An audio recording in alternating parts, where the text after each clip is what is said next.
What is the why that keeps driving you in what you're doing? And how have you used this in your journey to keep motivating yourself? That's beautiful. Well, my why has shifted. I think when I originally came in, I was like, I can do some good and in the education system. And I think it shifted. I have kids now, so I have a 3-year-old and a 2-month-old. And I think what shifted is now I'm like, I can create a better future for my kids and their generation. And if I can do that, that's like life-giving work, right? And like it's worth my life, right? Like, because I could do anything with my time. We all could, right? Like, so you got to be, is this the thing that's worth giving my time, my life? Like, time is life, right? If I'm doing something, it's while I'm living, right? So is it worth giving my life to? Hello, everyone, and welcome to the Business of Learning podcast. My name is Joao Camargo, and my guest here today is Alex Sabol, who is the CEO of Elite Gaming Live. Alex, thank you so much for being here today, and welcome to the podcast. Thanks for having me on. I really appreciate it. 100%. Yeah, I'm super excited for this conversation. You guys have a very unique business, very different than, I'll call it a traditional business. So why don't we start off with you just sharing everyone a little bit more about yourself and a little bit more about the company, who you guys help, and some of the problems you solve. Yeah. So who we are, we're Elite Gaming Live. And what we do is we work with schools, K through 12, like schools, youth organizations across the country. We're in 38 states at this point. Work with tens of thousands of kids. And what we do is we run eSports leagues for schools. So we have a software that does that. But our whole mission is around taking kids and providing a better future, helping them achieve a better future, using the things they love to help them have really unique learning experiences. So we use gaming, even in our league. Kids earn points in our league, gaming and learning. And we also have a gaming-centric curriculum to help introduce kids to careers in gaming and tech and help them actually get certified and potentially even get jobs through our platform. Awesome. Yeah. Very, very cool. And I think something that I found even just so awesome in our first conversation is that gaming is not going away. Like, it's not like we're going to say, hey, kids, stop gaming. And like, exactly. Oh, okay, yeah, now I'm going to listen. It's like, no, it's not going away. So we might as well also use it in a very efficient skill building mechanism like you guys have. And you share some very interesting things with me, some statistics of the improvement that you guys have seen from the kids that participate in these after school programs to the ones that don't. So I would love for you to share some of those right now, because I thought they were very, very cool. Yeah, I mean, we focus on 3 main data points for impact, right? The impact that we're having on kids in the classroom and everything. And so the classroom ones that we look at are what's happening with their behavior, their grades, and with attendance, right? And so behavior, 65% of our partners report an improvement in behavior. Grades, 50% report an improvement in grades, and 60% report an improvement in attendance. And all these are really important to schools, right? Attendance, kids being there means actually dollars for the schools. Then their grades, that impacts also dollars and opportunity that they get. And behavior, that's all about retaining teachers, right? Kids that are more in the classroom, you're going to get higher retention of your teachers. Kids are more engaged, you're going to have higher retention of those teachers, and that saves money for schools too. So in the end, it kind of all goes down to the bottom line, but at the same time, these are all things obviously we want, right? We want kids engaged, showing up, excited to be there and learning and improving their grades. So it ends up being 2 birds with 1 stone. Yeah, right? exactly. Hey, if you can do one of these and one of those, like just do both at once. So that's really, really awesome. Yeah, exactly. And I would love to hear what are some of the main feedbacks that you're getting from the school, not only just the leaders, but the students themselves in terms of these are the most valuable things that they are, I'll call it, getting out of this. So like, hey, I really enjoyed learning this skill through this game and then being able to build that to a possible career in XYZ. Yeah. What are some of those things that you're observing both on the leadership side, but also on the student side?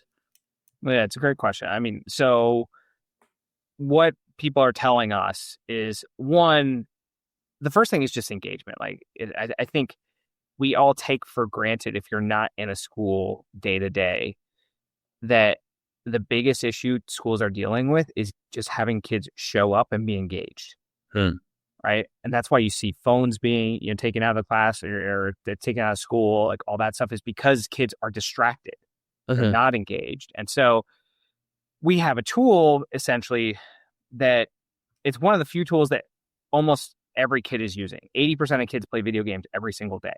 Yeah. Okay. So what else are 80% of kids doing all the time?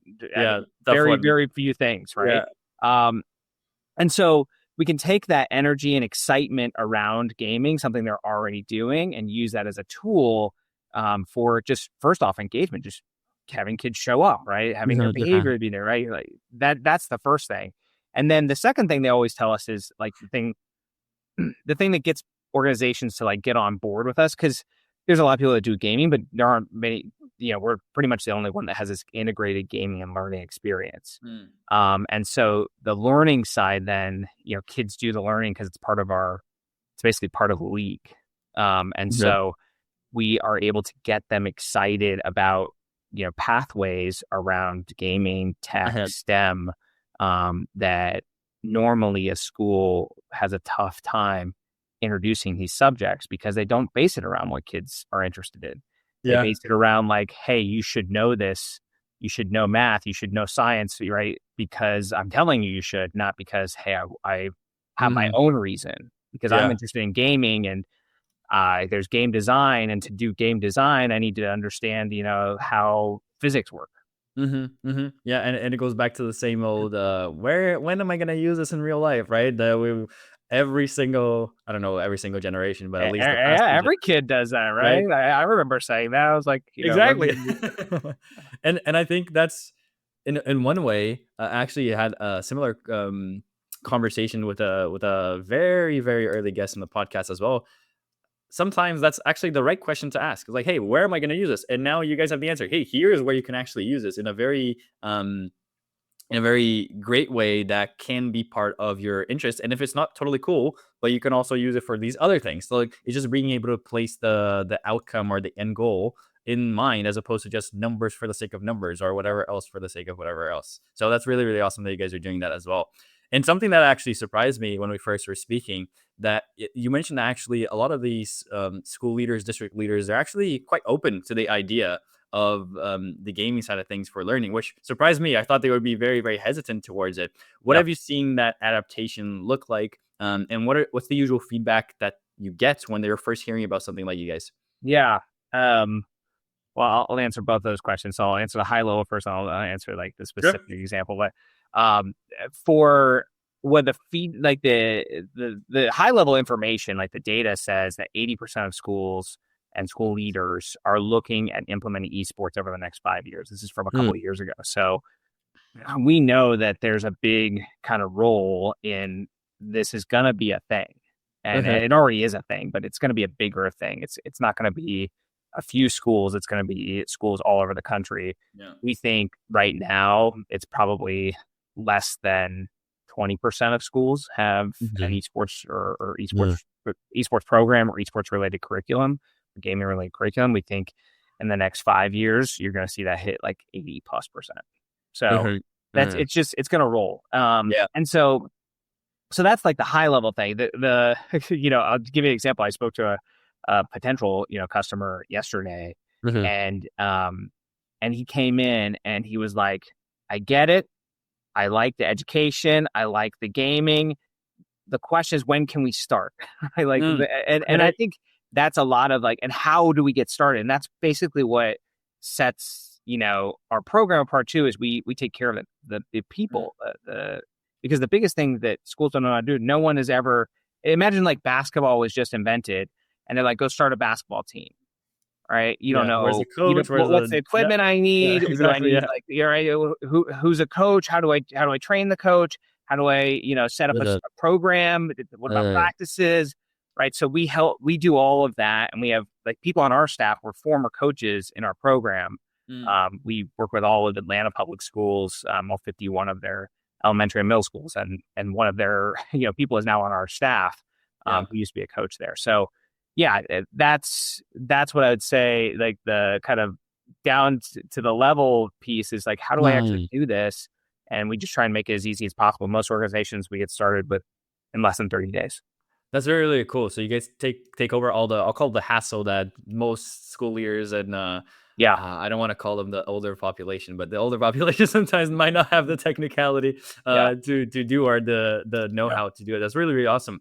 I would love to shift the conversation here slightly Hmm. into the business itself Yeah. and how you guys are growing and what you guys are doing, especially tying to that point where there seems to be a lot of excitement to adopt this, but there's still a lack of awareness of how it actually works or how it gets implemented into the system for Yeah. a lot of these school leaders. So something that I always like to highlight here for any business leader that I talk to in the podcast is that businesses are not sunshines and rainbows. Even though from the outside looking in, sometimes it looks that way. Yeah. We all know as leaders that there's many challenges along the way. So talk to me about some of those. What are some of the things that are challenging in terms of course, reaching a lot of these schools and reaching the impact that you Yeah. guys want to have with the tool, but also having to grow the business as a result of that. Because if the business doesn't grow, then the impact doesn't grow either. So talk to me about a little bit about that. And that poll, at first I kind of set that up for myself in my mind as like a poll, Mm. like, hey, we grow revenue, but we're charging schools. And like, you just kind of like, you have to, eventually you have to kind of find the middle ground and be okay with that middle ground, right? Mhm, Like our job is to charge schools. That's how we make money and grow. We don't want to overcharge them, but we don't want to like undercharge them either, right? Like you got to mhm. charge something that's workable for both sides. Yes. And then you got to get as many schools as you can. I mean, you Mhm, can't feel bad about bringing on schools. Like I don't know if I ever felt bad about it, but there was kind of this thing just because of the demographic that we work with. mm, All these educators are so great, and they're like all doing their best. And if somebody doesn't have budget or whatever, you have heart for them. Like you mhm, you you really feel for them because they're kind of trying to do the best they can with the resources they have. mhm, And so, I think what I had to get over for myself was we want to have a bigger impact. We want to make a bigger difference. The way we do that is being sustainable and being able to grow, right? mm, You have to have mhm. both sustainability, like profitability, and you have to be able to grow. Yeah. And so, we've taken some big efforts. Again, you're right. It wasn't rainbows and roses to do that.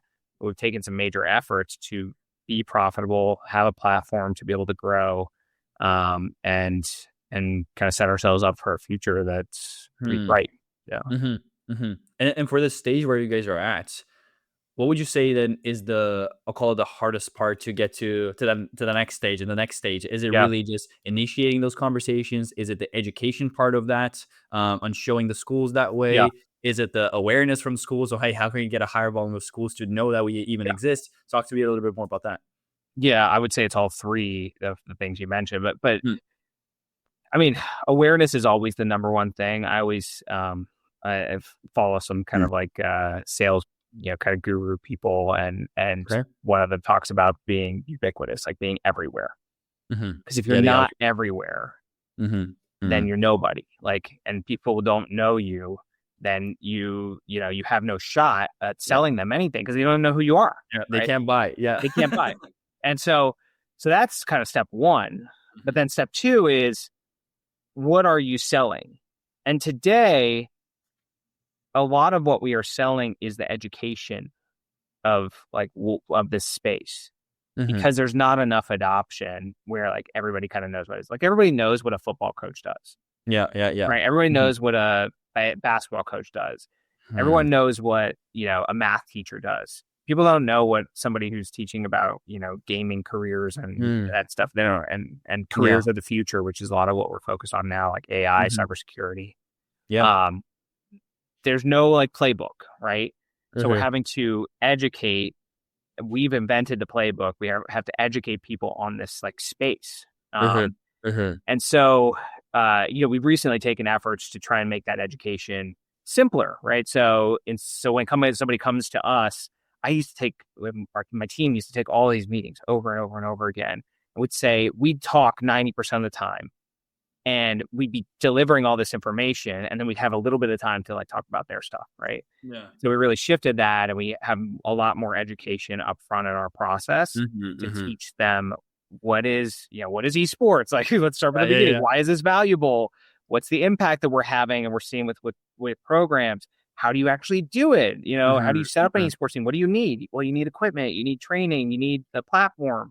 we provide all those things. We can help you get all those, right? Yeah. So the education piece, and then I think the third thing is making sure that you're operating in a way that's sustainable, and that's really Uh-huh. what we've set up to do. So now I feel like we're leaning more on the let's be everywhere, right? Like Uh-huh. that's how you grow from here.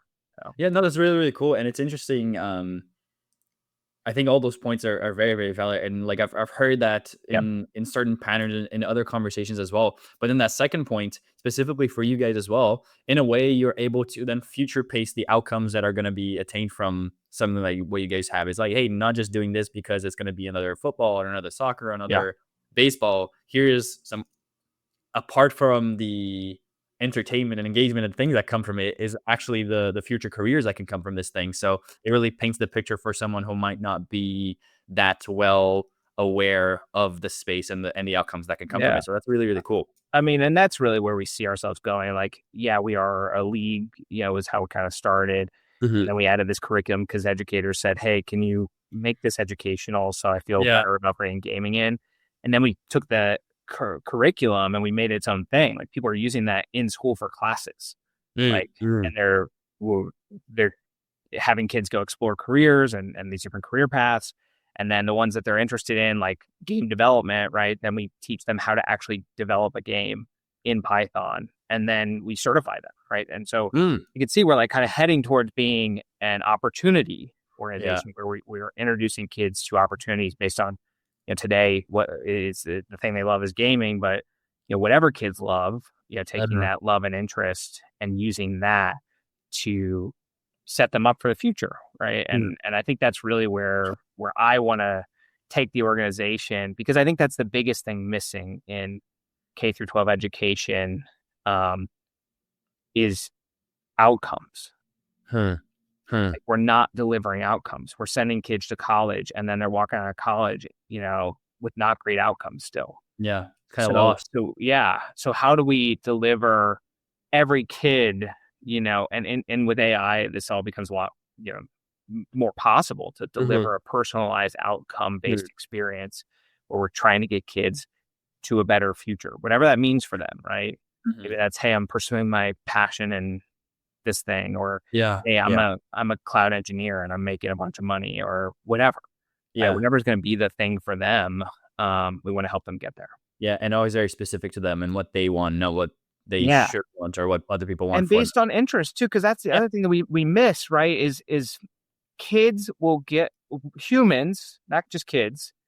If you don't have a reason to be there doing something difficult, you will quit, Yeah. Yeah. right? If there's no It's why. just like it makes sense. Like, hey, if Mhm. I don't have a reason to learn Python, why am I going to learn Python?